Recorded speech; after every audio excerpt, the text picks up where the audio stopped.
What's going on, Pizza King podcast listeners?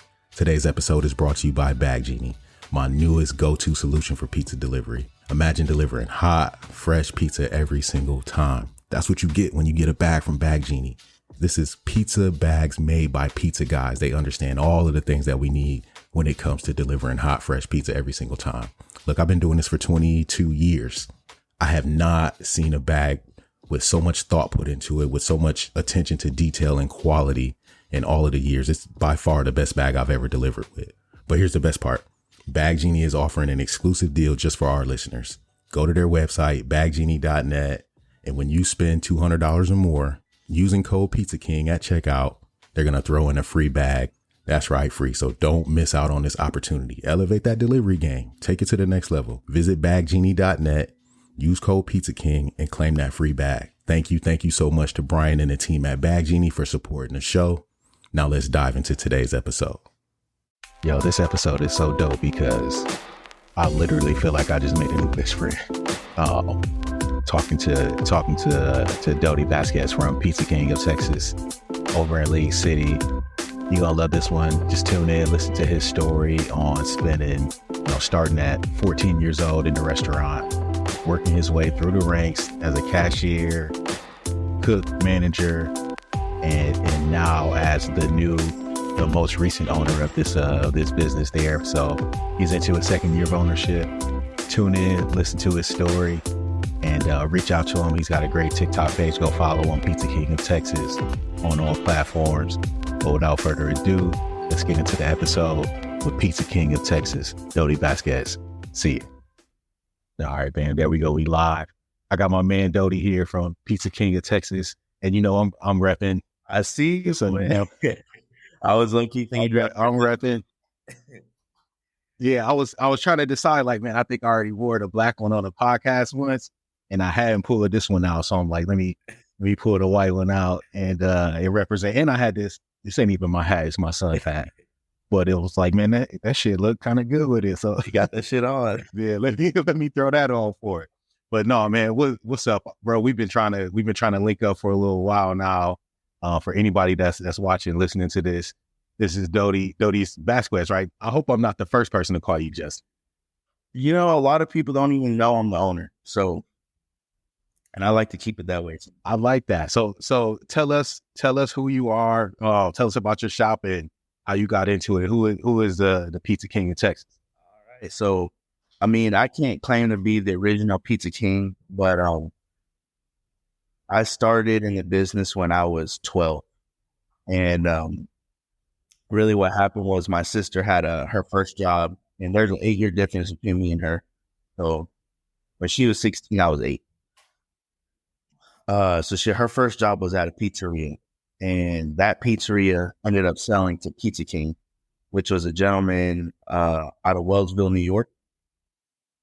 And pretty much what happened was he started a trucking company, and he was traveling all over the U.S. And he grew up making pizzas with his father in New York.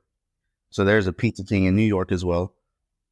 And so while doing trucking, he said the rules got real crazy. And then he met a lady in Texas. And so he settled down, had a baby, and he was like, I'm going to open up my pizza shop in Texas. And as luck would have it, he ended up buying the one my sister was at. She kind of went over with him as part of the allocation or whatever. And so from 2006, she was there with him working at Pizza King. She was his right-hand lady. And then when I said 12, I meant to say 14. I'm sorry. When I was 14, she brought me on. She was like, look, Summer, start saving up for your car. I'll teach you everything. We'll work under the table. So 14, summer when I was 14, summer when I was 15, I was in Pizza King, starting to hustle, learning the pizzas, taking out the trash, washing dishes, mopping floors. Did they start you were you cooking or were you doing kind of cleaning up, doing prep, answering the phone? You got to work your way up to the end of the table. So I started with phones, started sweeping, wiping tables down, and so by the time I turned 16, I was already a trained manager pretty much, just without, the maturity or whatever. So started part-time when I was 16, And I've been there since, man. I've been there from 14 till right now I'm 26, so 12 years. Yeah. And So what? So was your sister? Was she a manager for the guy who owned it? so The guy who owned Pizza King, was she a manager for him? she was the store manager for him, and she was going to school to be an accountant. And so when she finally went to graduate, he knew that, hey, I'm losing my manager. So I don't know what I'm going to do next. Cause, when she was graduating, I think I was 17. So he's like, I don't really have much trust in this little kid, trust him with the key to the store. And which I understand now. Cause, at the time I'm like, I don't want to give up for you, even all the people you got here. So, basically what ended up happening was he ended up starting to have to work more. He was a perfectionist. He didn't like nobody making pizzas if they didn't know how to make it just like him. And so he had a real issue letting off the reins, and he just wore himself out. And so after my sister graduated and she went on about her life, shortly thereafter, probably 2 years after, he ended up selling the store to somebody else. And but his dream was to open a second store with her. He wanted her to be a co-owner with him, and she just didn't want that life. She wanted to sit at a desk, or that's what she was working towards. So I can't blame her. She's like, I gave you 18 years. She gave a long time. I think, let me see, 16. She gave about 14 years of work to Pizza King. And even when because when you graduate college, you're not just jumping into a career. You got to jump through hoops, get your experience in. So the first few jobs weren't paying really what they should have been paying. And so kind of doing boom. Yeah, she's consolidating that payment cut with driving. So even after graduation, she was still there. So you can still, that's what I love about what we do, because you can have your hands in it any kind of way. Like even if you've been a manager, you are a store leader, you can still come get a few hours driving, still have an impact. Cause once you ain't just gonna drive. Yeah. You're gonna get in there and help out when it's busy. You gonna help, you gonna make sure it's like, and you there too. So she definitely making sure you're not messing up her name. So I'm more laid back than she is. She's a little more uptight than I am. So, she got them workers. Come on, step it up. So like, this ain't how I left it. No. Clean that sink over there. And so sometimes I miss having her around because she was like that backbone. So, and I watch a lot of your stuff because, what I've seen is if you're having a team problem, that's a you problem. It's a leadership. So, most of the time, and I'm still young. I'm trying to figure it out myself. So, and being a good boss and a laid back boss and all that, how all that can start. It's a slippery slope, I guess, For sure. Yeah. I'm guilty of that myself. Like, I'm so chill that sometimes it comes across as, you can get away with stuff, but I just try to be that good example and make sure, hey, look, even though you see me chilling, I'm doing everything the way that we're supposed to do it. Exactly. And I care about the attention to detail, the quality of the product. That's usually my thing that I get hung up on. Like, even though I'm chilling, even though I'm laid back and I'm not a rah guy, those pizzas are perfect every time, and I don't play that shit. So like every time you could chill when we get them pizzas right, but them pizzas got to be right. That's what I care about, and that's what our customers care about. Yep, the consistency, right? We sell consistency is what I heard. That's it. They want that experience. They work hard for that $20, $25, $30, whatever we charge. They want to make sure they get it the way they want it, and it's not like they got crazy expectations. It's just, they want it the right way. Yeah. The simple things get messed up.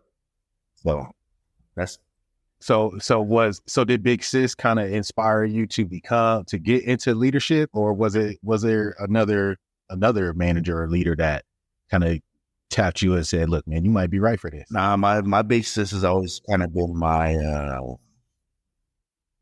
mentor and everything. So her first job was my first job. She went to school for accounting. I went to school for accounting, and she kind of just paved the way for my life to just, she was on the feeder her whole life so that I could get on the freeway. And, all right, you feel me? And I really appreciate that. But I always had more the entrepreneur spirit of like, I want to be my own boss. I don't want to drive to Houston every day to make a paycheck and come back home tired and sit in traffic an hour every day, both ways. So I always wanted to own a business. I just didn't know what. And so what I tell people is I'm like, sometimes it's not about doing what you love, but do what you don't. And I was doing pizza for so long that you end up loving what you do because you're so good at it. That's basically what happened with me. I was a manager, and then whenever the original Pizza King decided to sell to, funny story, an accountant, that guy, all y'all accountants making pizza over there. He didn't make any pizzas though. Peter was a owner operator, and then the new guy was just a owner. All he did was sign check. Okay. And so basically, whenever he was supposed to be trading with the old owner, I ended up taking all the training because he wasn't going to be in the store. And so from that point forward, it's like I knew everything inside. And then now all I had to do was learn the back end of it. And I have schooling and accounting, and now I have real world experience. And I'm like, well, I can do this for myself. I'm over here busting my butt for new owner. And it's like, I could be doing this for myself, putting all these hours in for him, and it could be for me. So you got to see it both sides. You saw the passion and the dedication of the first guy, the Pizza King, who worked it until he couldn't even work it anymore. Right. And then you saw the transactional side of a guy who just wanted an investment. And it's like, yo, hold on, I got both of these and I can do this. Like the best of both worlds. And it was honestly the best thing that could happen to me, because I think if I went into it as the first guy, I'd be burnt out. I'm already 12 years deep in the game at a young age. So it's like I do another 12, and can I really do another 12? And I know everybody's like, how can I last 20, 30 years? Exactly. And the thing is, the new guy taught me, like, hey, you don't have to be there all the time. You can set up strategies and things and have everything set up where employees learn how to do things the right way. And you can take a step back. You can take a day or two off. You can take a vacation. And when I say this man was hands off, he was hands off. And so the thing for me was learning how to be both. And yeah, I'm like like you said, I want things done right, because I know, and even till today, like I could be like, I know who made that pizza versus the pizza that I made. I could see it. And every time, and I remember when I was 16, 17 in the kitchen with the big guy from New York, he would just look at me from the side and be like, that's too much cheese. That's that's too much sauce. You need to go around the edge a little bit more. And it all makes sense now, because now I'm looking at some of my employees. I'm like, that is too much cheese, that's too much sauce, and I'm like, I get it now. It's like this cycle of, what do they say, 10,000 hours at something? The mastery. Yeah, exactly. So I put my 10,000 hours in, and now I can understand what he was telling me. I see the vision now, what he was doing of getting that perfect pizza out to people. And, so now how do you use your 10,000 hours to teach the next person to be you or better? That's the hard part, because it's like, I learned for myself. Like, I'm a good student. I think my hardest thing is being a good teacher, because I'm a quick learner. I can learn things on the fly, but teach somebody what I know, that's the hard part. And so the new owner, what he was doing is he was like, just write down about how much stuff you use, what you do. And so he made me give him the recipe of, like, how do we make these sauces? How do we make these pizzas? How do we do this? And so it was kind of a shortcut for me, where I'm just taking everything I gave him and just passing it on to all the new people coming in. Like, these are the things that we do. Or what you put into these sauces. This is how you make this pizza. This is how you do this. So it was a blessing, but at the same time, I'm still trying to be a better teacher. I'm trying to learn to be a better teacher. Heard that. That's the challenge for a lot of leaders. I'm hesitant to say young, because 26 and you've been doing it 12 years. You really like 42. It feels like it. So, but you've been in the game, so you have to be that leader, and you have to be, and what people don't understand if they're not in this business, like when you got a staff, you're like everything for them. They bring everything that they have. They're bringing it to the job. And that's what I learned too, because the original owner ended up being like a second dad to my sister. You know, they were really close. And, you know, he would give her life advice. He would tell her about credit. He would tell her about marriage. He would tell her about buying cars, all this kind of stuff. So he had a lot of wisdom to him, more than just being a boss. Absolutely. And I think that's one of the key drivers in development is learning like what moves people beyond the job. Real life. When you got to tap into, and I can hear from you, you got to tap into your skills with putting those things together for the new guy. Like he tapped into the skills that you didn't even realize you had. It sounds like, man, I like doing this. I can do all of this stuff. Yeah. And he gave you a chance to be creative and have some input. And it's all the same things when it comes down to passing it. Like, all right, how do we get better at this? Okay, you guys are here doing it every day. Like, I know you noticed this, or maybe you see somebody doing it a different way. Like, all right, why did you do that? All right, now let's talk about if this is a way to make it better or not. You know, I appreciate it. Don't do it like that again. But now let's talk about it. That's it, man. And yeah, and I'm trying to lean into that because I know the way I make pizzas isn't necessarily 100% the way the original guy was making pizzas. And maybe something simple in the way we stretch it, right? And everything else, you know, ingredients and all that's the same, but the way we would stretch it, he would tell me, no, do it this way. And I just couldn't do it the way he did it. Yeah. But I had a way that I did it, and it would come out the same. And it's something that, as a customer, you're not going to feel what the crust feels like. So to him, it was a big deal. To me, it's like, this is the way I have to do it because I can't do it the way you do it. And now look, all the pizzas are like that. And everybody, they followed your lead and took it. So one little change and him being open to it, or maybe he wasn't, it had to happen after that. But it was like, that's how you got better. And now you created a system for the next guy. I got a kid that works for me and I love him to death. He's the youngest person on the team, or youngest guy in the kitchen. And always like, so, you know, he's like, he getting hazed like when you're on his ass all the time. And he chops steak. He's our grill guy. And I'm like, dude, why you chop the steaks? Like, why are you doing it? Like, little stuff. But he's good and I love him to death. But and I give him these little lessons and we talk all the time. He works for me on Tuesday nights. And it's just like the little stuff. And I love passing that little knowledge on. And I'm like, look, dude, you know, you're getting better here. Or he'll have an idea about how we do a salad or a bowl or how we do some prep.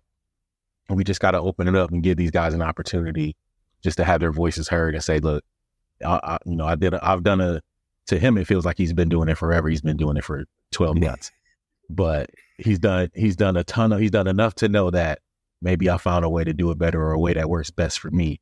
I'm like, why you chop the steak? He goes, this is the only way I know how to chop the steak. And I can't change how he chops the steak. But I'm telling you, that shit drives me crazy. I'm like, man, I can't even make videos in here while Tuesday. You just, I play the background like that's you in the background, but just so you know. But I just, and I love that because once you give them a little ownership or something, then it's like there's some pride in that, and again, I'm going back to your story. It sounds like now you've taken pride in those systems that you were able to, you know, create and recreate for, you know, during that ownership change that has continued to carry your business and even now. So new owner comes in. How long did he stay in the game? So I believe ownership started changing in 2018. And I started my process of becoming owner in 21 and didn't complete it until 23. So he was there for 5 years and he sold it to you, held some paper, let you pay him off. Yeah. That's how I got in the game. Yeah. Because we tried the bank way and they approved it. The bank approved it and they were like, we're just going to send it to the SBA. And if we approve it, they 95% of the time, we're going to approve it right behind. So the bank approved it, SBA declined it. So I got the phone call like, SBA didn't approve your loan, so I don't know what you're going to do. So I went, and the owner was working with me like, we're gonna make it happen. Well, we're gonna make it happen because I don't want to be a part of this game no more. And you got it. You're the pizza guy. So he took it on the chin and just owner financed it to me with a little down payment, and we've been hustling since.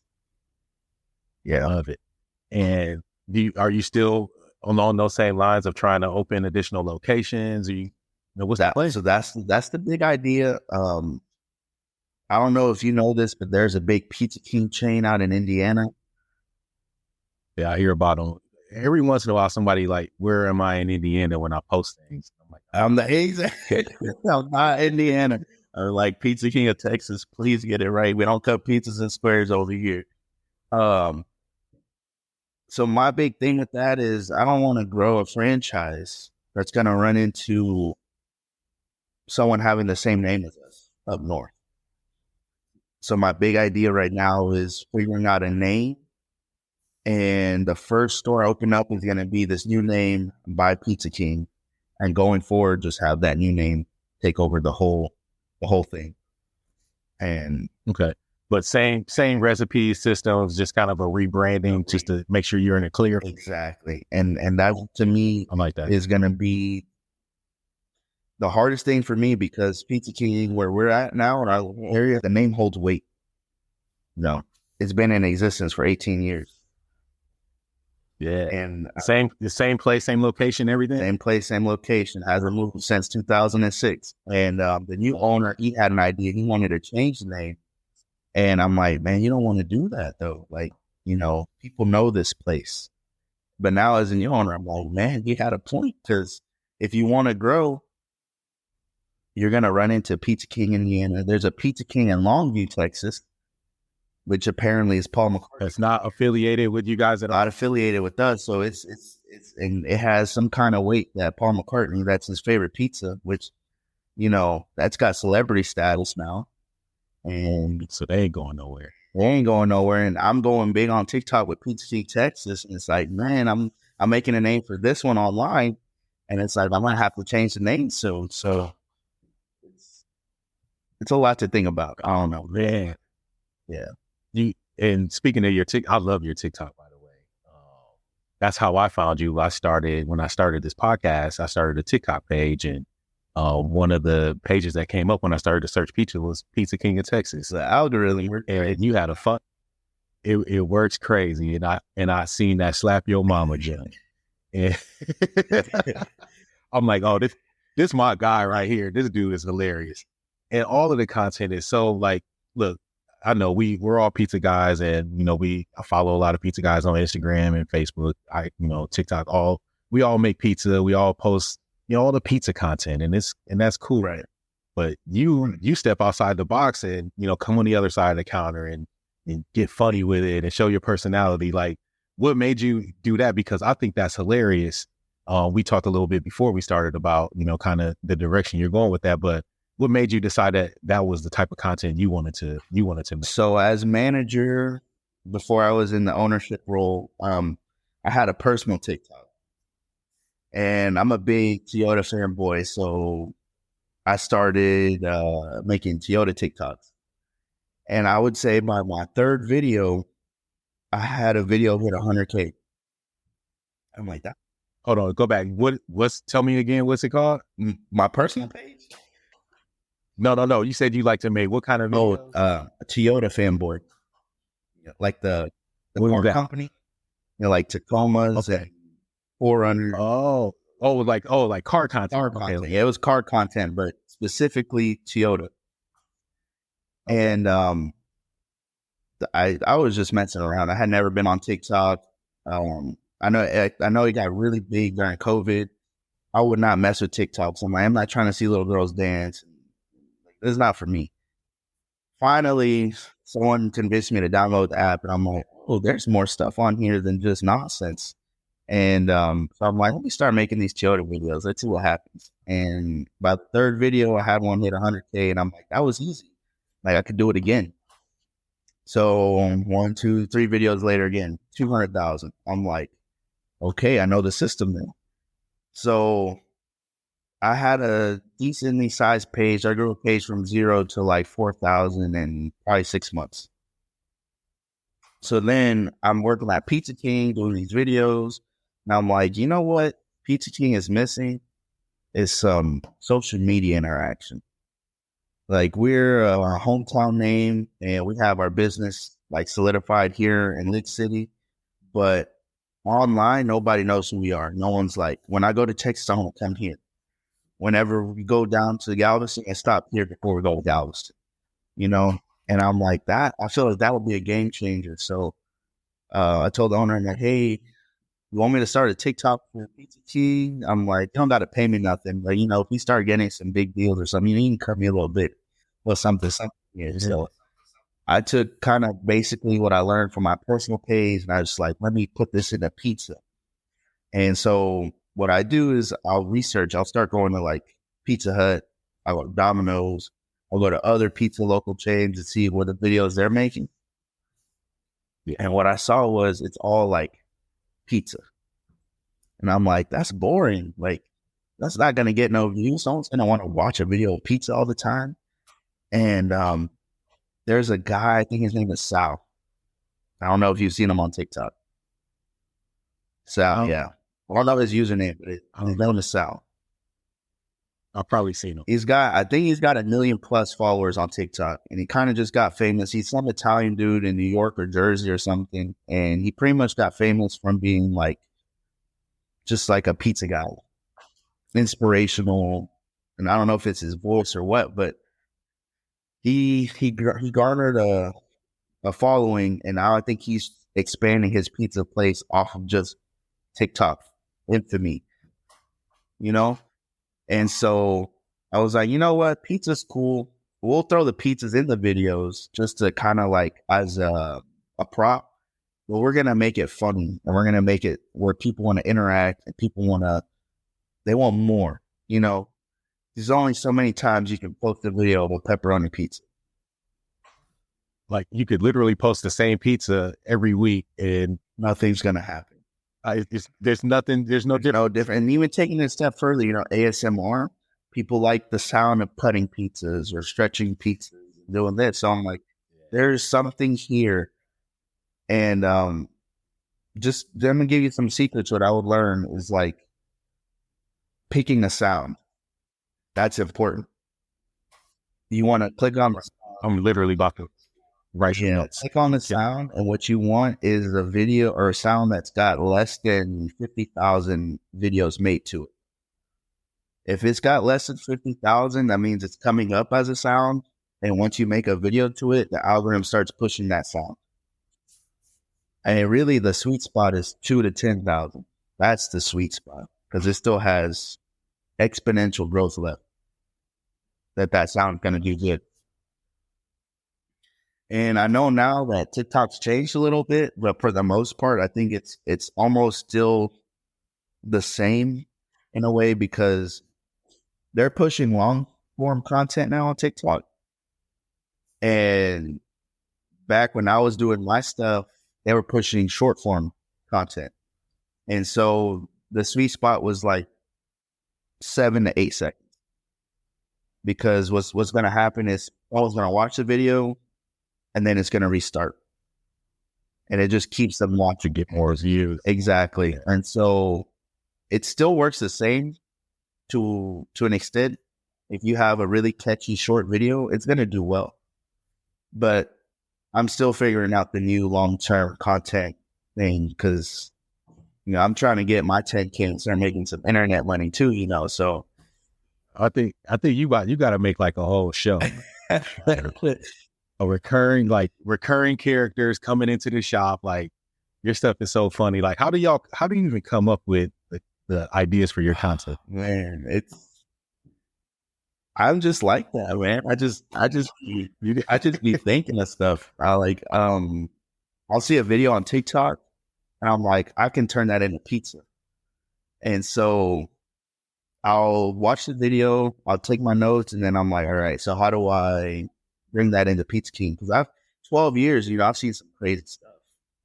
And the other day, man, there's gonna be a video soon. The other day, someone calls, they're like, I'm God. I was like, hold up. Oh, okay. Been waiting on you. And so then I swear I'm taking his order, and he goes, "Hey, baby, you want sausage?" And I'm thinking he's talking to like a daughter or girlfriend, something, you know? He comes back on the phone. He's like, "Yeah, my dog wants sausage on their pizza." I'm like, what is going on right now, man? And so my wife, she also, Please be a delivery. my wife works, and she's a delivery driver for me. So she ended up taking his delivery. She gets there, and the guy tells her like, "Yeah, I'm God, and I'm an angel sent from heaven, and people like you need to get ready, and this, that, and the third." I'm like, man, this guy's a trip, bro. Like he was on some drugs or something, and he ended up tipping $10. I'm like, I can't be mad at the guy, dude, spending $50. What can I say? Like, we gonna serve God whether it's him or not. So That's right. and so that's an idea for a video. It kind of sparked an idea where I want to start posting like storylines of the craziest phone calls, craziest deliveries we've ever dealt with.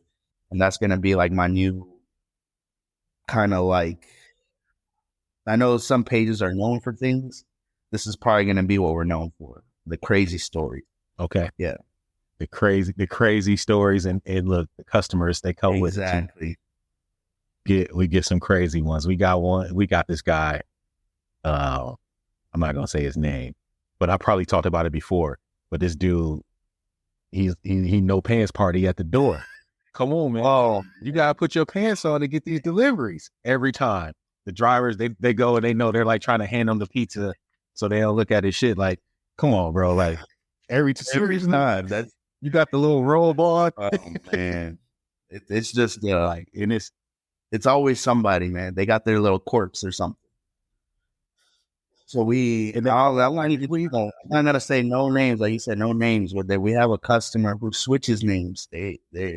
I'm male some days and a female other days, bro. And it's like once you finally, when you're a delivery driver and you got regulars and you're going consistently, you're like, man, I swear his name was this one day, and now it's this the other day, and you're like, what's going on, man? And it's just him in an apartment, so it's like, I know it's not his mom, it's not his sisters. He's legitimately, he switches his name when he feels like it. you gonna start learning his schedule. Like, he's somebody, this person on Tuesday, and on Thursday I'm this her. Crazy. It's crazy. But I love them though. And the customers, they give you a run for their money when it comes to being funny and being wild. I love them to death, but sometimes they try to drive us crazy. you know, They try to drive us. it gives me something to look forward to though, because I'm like, what crazy thing are we dealing with today? And that's the way I look at it. I got to talk to you about one, because I had a guy come in the other day, and you have to give me an idea for a video. But he's like, first time he come in, he's asking me a bunch of questions about the menu, about all this. Do you deliver? Oh yeah, we deliver. I'm like, yeah, but you can call us or you can order online. He goes, I don't do internet. I can't do that. I'm like, all right, well, you can just call us, and we'll bring it to you, and you can pay cash at the door. We can take your credit card on the phone. He goes, I don't really carry too much cash, and I can't give out no credit card or phone. I'm like, do you want do you want to do this, or do you not want to do this? And but it's like we get those all the time. We get them all the time. My specific area is middle-aged white people, like probably 35 plus, with a $100,000 household income. Really, what that translates to is a bunch of old white people. They don't like the internet With money. They can't handle. So you still get a lot of phone calls. I get a lot of phone calls. Phone calls is probably 60% of my business. Have you ever considered going away from phones at all? No, I can't where I'm at. And I'm the same. Are you still getting any results like with direct mail or anything like that? Because I feel like some of those older areas still got some love for direct mail as we speak. So we're going to see how that goes. This is my first set of direct mail since taking ownership. And before I took over, I think it was a year prior, he sent direct mail. And I think he said he's seen like a 20% increase in sales. So we're going to see how it goes from here. Yeah, and the new thing I just thinking did, about that crowd. Yeah, they're not ordering online. They ain't doing Uber. They really don't want to tip a driver like that. no, they don't. So it's like you really gotta know your demographic, because the new thing I just did, and I wish I would have had it with me. My plan was to be at the shop this morning and have the New York thing in the background. But we ended up, I chose 11. That's the time we open. So there's going to be people in and out. So I stayed home to do this. But I just got my box done with our logo, the phone number, the address, the website.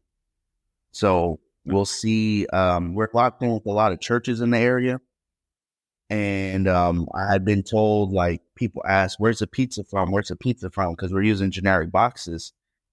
So my idea is that we have the branded boxes. Someone takes it home. They're like, man, we got to get this pizza again. So we'll see how that goes and how that pans out, and see if it's worth it or not. I see y'all shop. Y'all got the West Shore out there. Oh yeah, and we've been big about using that box like real estate. Like that's our chance to put our name in your kitchen. And that's how we look at it. Like we just started, not this last round of boxes, maybe a year and a half ago, where we started to do the QR code on the box to make it a little bit easier to get to that order and join the loyalty or change our deals. Yeah, that box is important real estate. I see a lot of creators that have been like flipping their boxes inside out with the content, so that when they take the videos or the pictures online, or when we post stuff, you see the inside of the box, which is typically you see the inside of the box, which is nothing, blank. But these guys started folding the boxes inside out so that you can see the branding in the video or in the pictures. And I'm like, man, that shit is genius. So, man, you got to get that name out there one way or another, man. So I like it. And I'm a big fan. We like to change our box based on promotion and season. So we do like a March Madness box. We do a nice, we'll do a Halloween box. We'll do a Super Bowl box or something, like whatever we're promoting for that season. We'll try to work out a nice little specialty box. We do a Christmas box for our Christmas bike giveaway. We do a bike giveaway every Christmas. So we take entries by scanning the box, when you can enter the win. Who's making your box? To use that. I use a company here out of Plain City called Box Tech, but they work for everybody.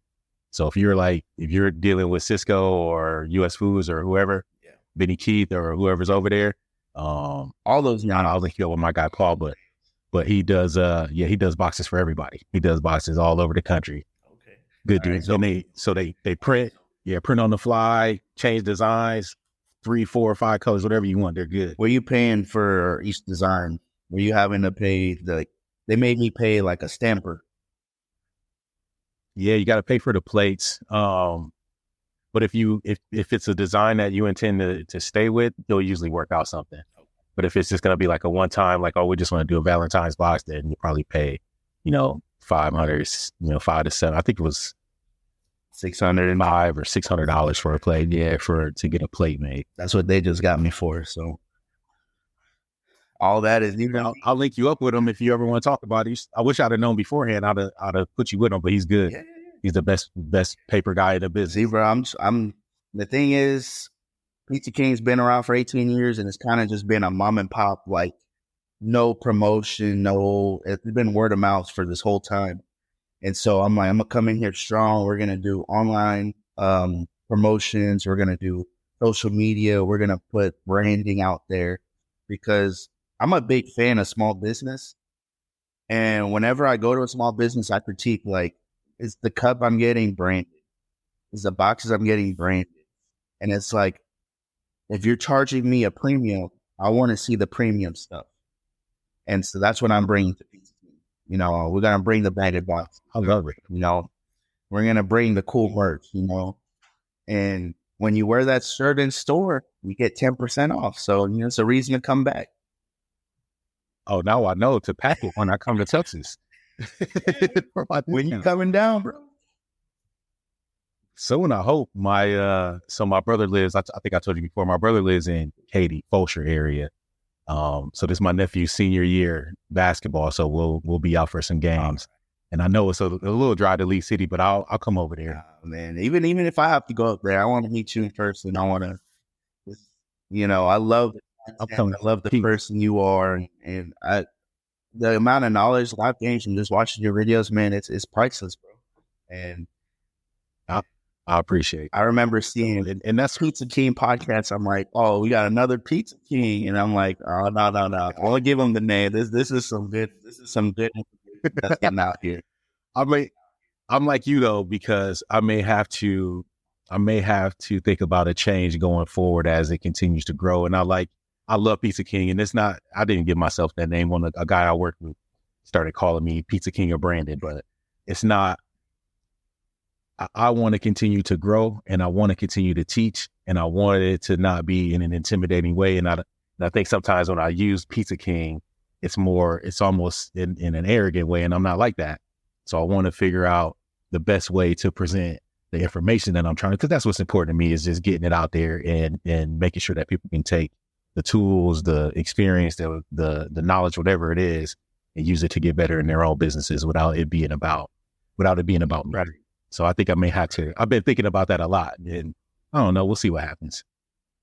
Man, I mean, to me, I get what you're saying, but to me, I didn't think anything of the name. But when I seen the content and I seen the personality, I'm like, whatever name you choose, it'll work for you, because you come across so amicable and graceful and like not condescending by no means. And I don't know, man. I truly, because I'll sit there and reflect. I'm like, man, he's speaking nothing but truth, and it's like, if you have a leadership problem, you have a you problem, you are the leader. So that's something that you have to focus on and figure out and get resolved. So I just wanted to tell you that in person, bro. Well, thank you for your podcast. Thank you for all the work you're putting in, and keep at it, bro, because I see it going big places.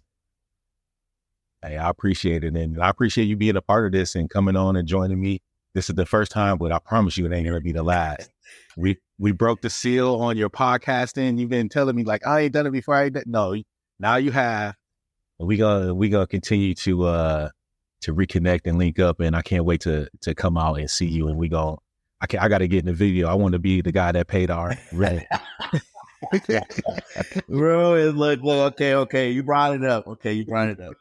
So we have, like you say, we have employees that do driving and they do other things, right? So we had an employee, he's doing this thing called, and I'm going to plug them in real quick, Garage Raiders. They're going to have to pay me for that one later.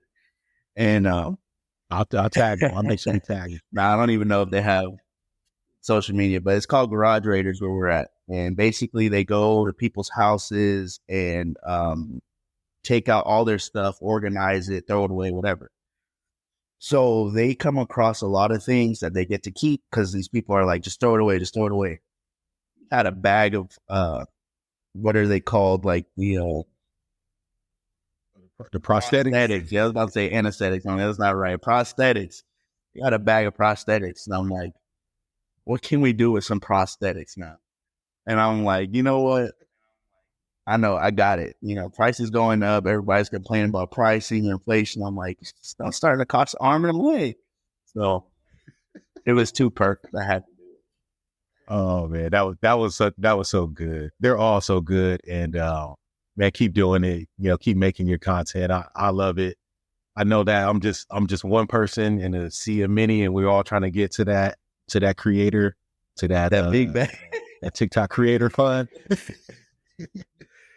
So whatever it takes, man, keep putting it out there. And I have that same thing. Like, am I making content for pizza eaters, or am I making content for potential customers, or am I making content for just general scrollers?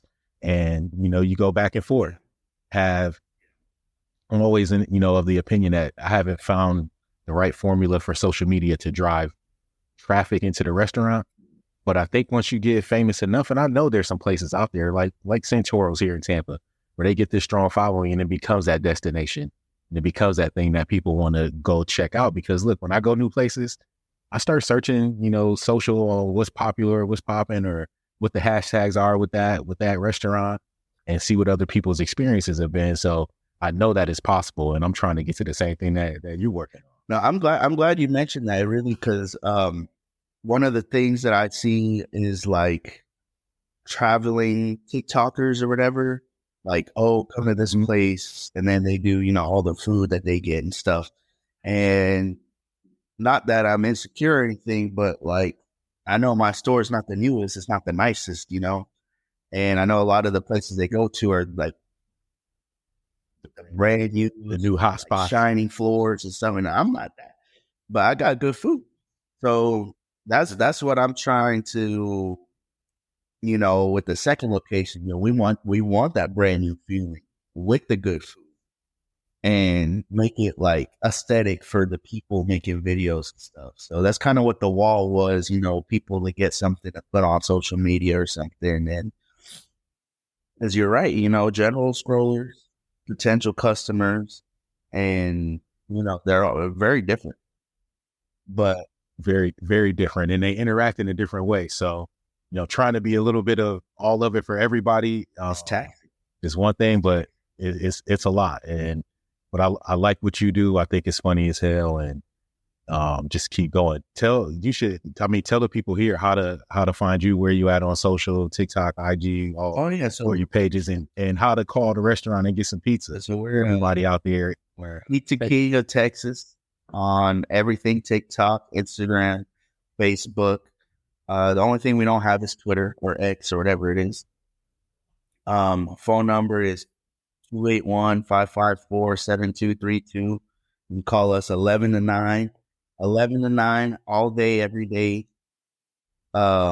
Lake City, come and see us. If you want t-shirts, my boy, we'll mail them out to you. I'll drive it out to you, wherever it's got to be, and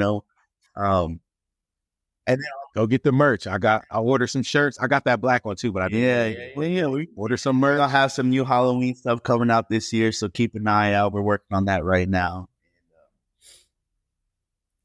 On the TikTok subject, really what opened the key to like have, because I really do have a little fan base right now off of TikTok, and yeah, you do. The Keith Lee thing really opened up a door I didn't know was going to happen. And really that it was just more like a shot in the dark. Like I would, if you scroll down to the very first TikTok I made, I had 3 friends tag Keith Lee. And I was like, who is Keith Lee? I've never heard of Keith Lee. So that was the first time. And I think that was May of last year. And so I clicked on him. I started seeing like what he was about, what he did. And the one that sticks out is Frankincense, because that was the first pizza shop he did, I think. And it changed that man's life. And so everything he touched turns to gold. But like, I'm a man of research, right? So Frankincense had, like, their social media grew, their brand grew. He started franchising and stuff. And then what Keith Lee's been doing recently, he did a pizza shop in Dallas. He did a pizza shop in New York.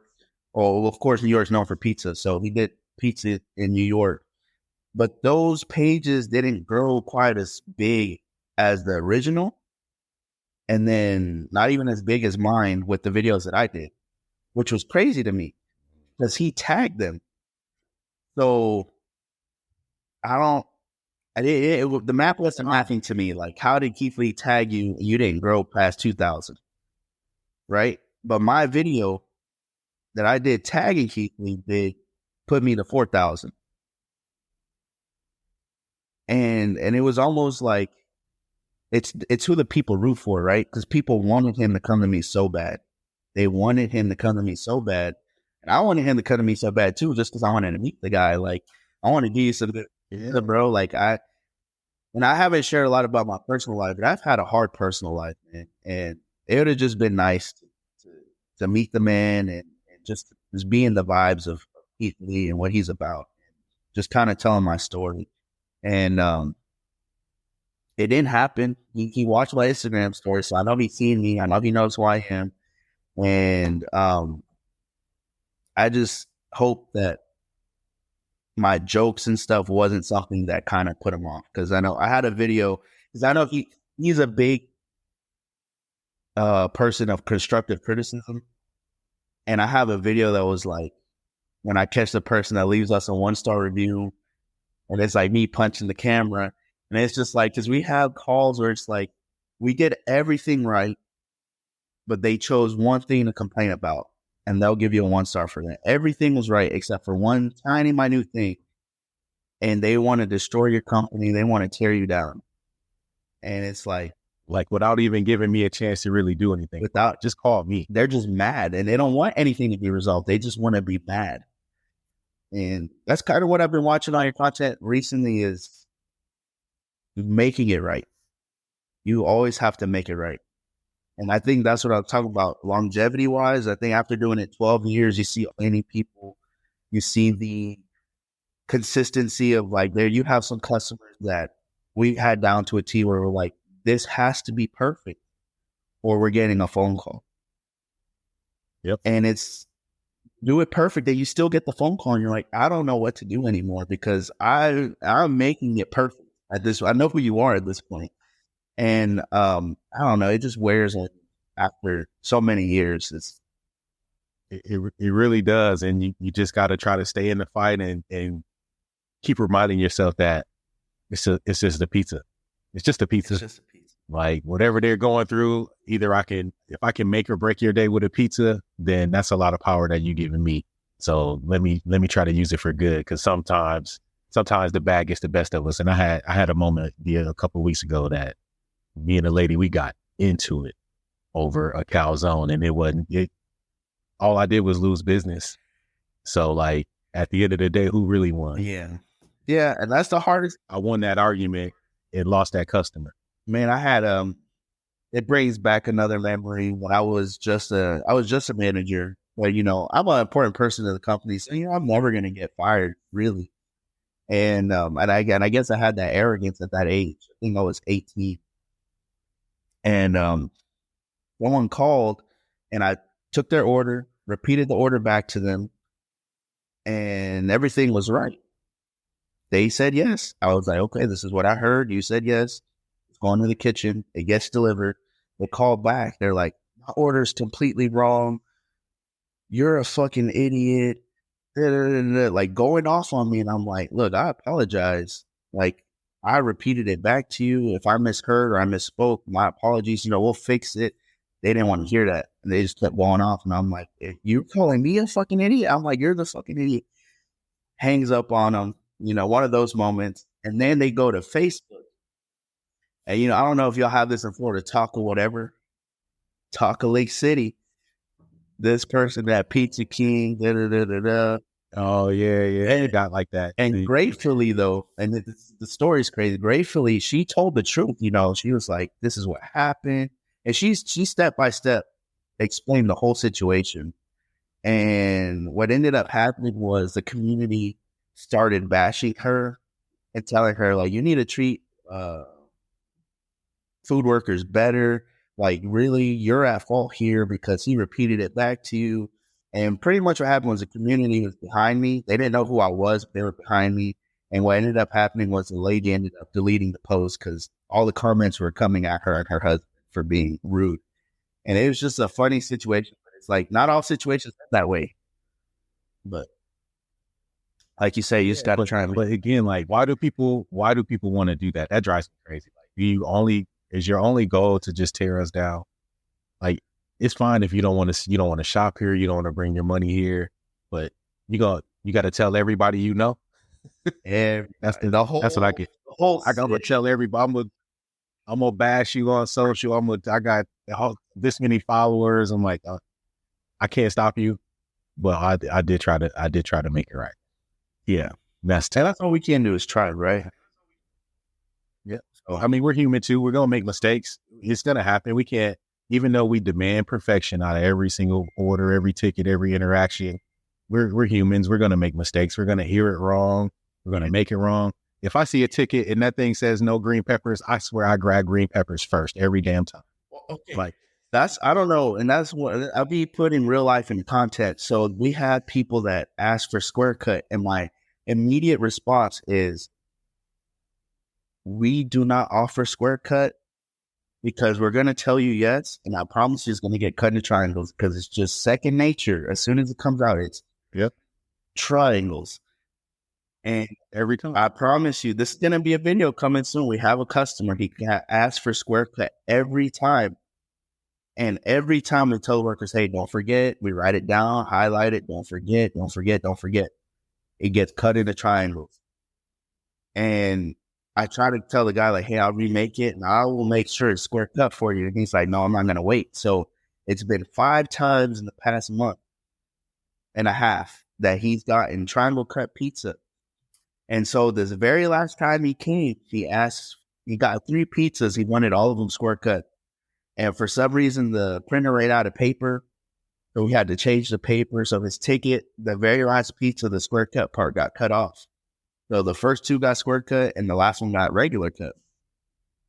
And he shows up and I'm like, man, sir, I know you asked for all 3 of them square cut. Something happened where the last one didn't get square cut. And he was like, that was the most important one. That was the one for kids. And I'm like, oh my gosh, I'm so sorry. I'm like, we just ruined the whole party. Yeah.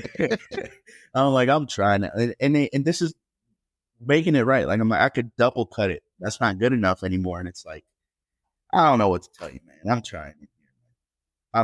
You just try to do your best moment to moment. And look, and you know, it's kind of this unwritten thing. Nobody will ever really admit to it, but it depends on the kind of customer you are too, how far I'm going on trying to recover you. Yeah. If I look at your history and you rock with me every week, I'm going to take care of you. Yeah.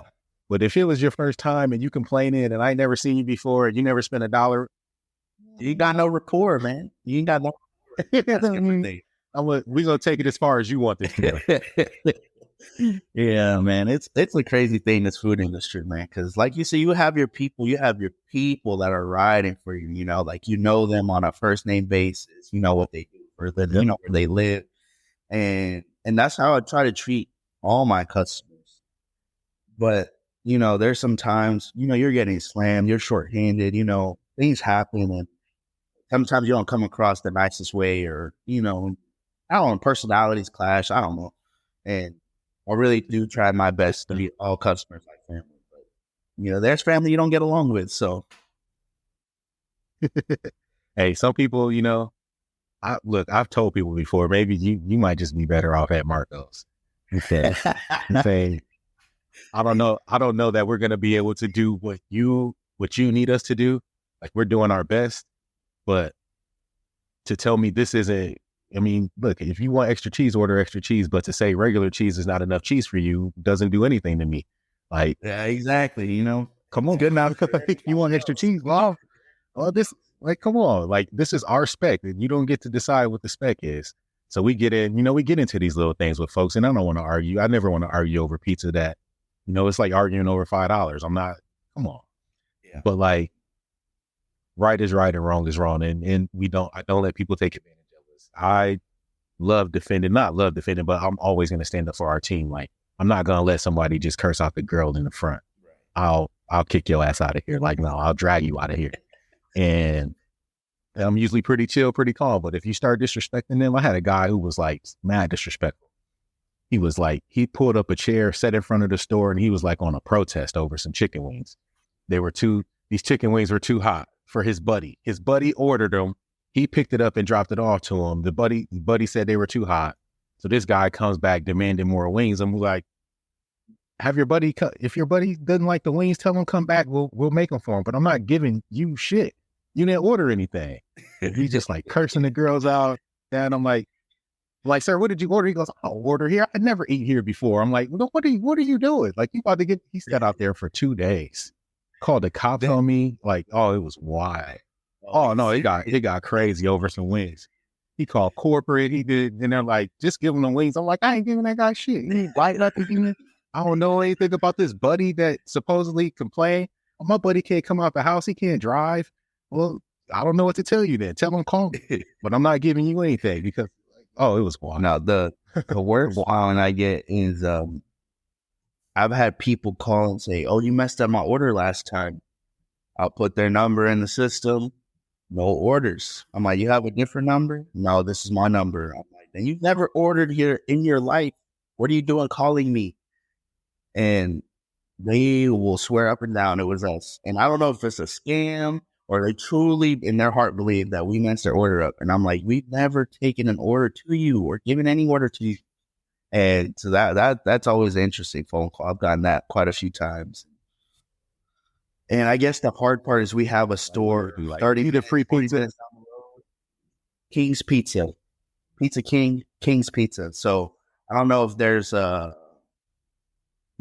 crisscross of customers who they swear they're calling another store, they're calling us, but I don't know. I feel like the internet's way too good these days to be getting confused like that. But it is what it is.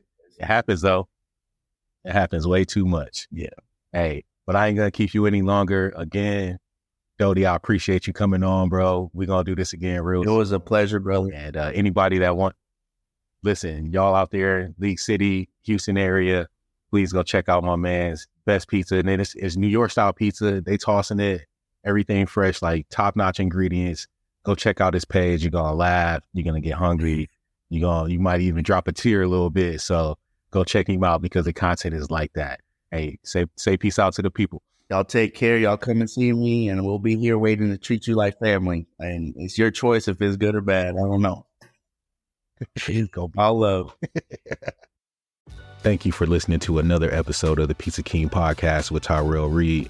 If you enjoyed today's discussion, don't forget to subscribe, rate, and leave a review. Your feedback means the world to me. Got a topic you love to cover or a question that you want answered? Shoot me an email at info@tyrellreed.com or reach out to me on Instagram at Pizza King Podcast. I love hearing from all of the listeners.